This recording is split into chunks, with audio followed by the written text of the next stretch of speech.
How's it going, guys, and welcome back. In this video, we're going to be checking out how we can unlock all 11 of the secret armors available in Monster Hunter Rise. So without wasting any time, let's jump straight into it. The secret armors are unlocked in two different categories.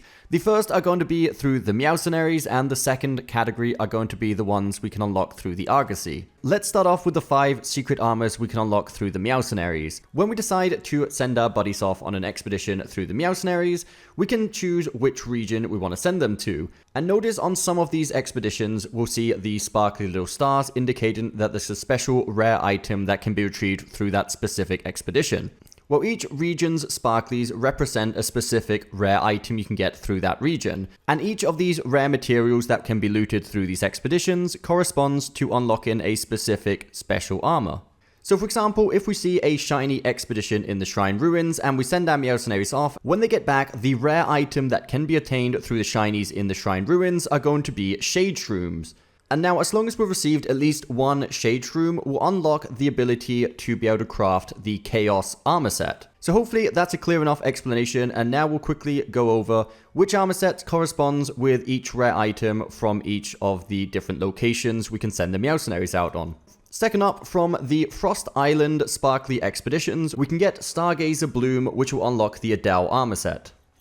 Next up, the shiny expeditions in the Flooded Forest can bring back Omegapumpkins. Once we've obtained an Omegapumpkin, we'll unlock the ability to craft the Mosgharl armor set, which visually is definitely one of my favorites in this game so far. Up next, in the shiny expeditions from the Sandy Plains, we can retrieve Sinister Darkcloth, which will allow us to craft the Death Stench armor set. And last but not least, the 5th armor set we can unlock through the Meowcenaries is going to be the Jelly set, which is obtained by, of course, the sparkly expeditions in the lava caverns that can retrieve Gothjelly.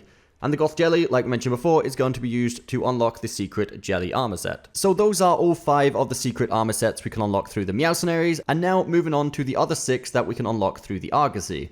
That works in a very similar manner.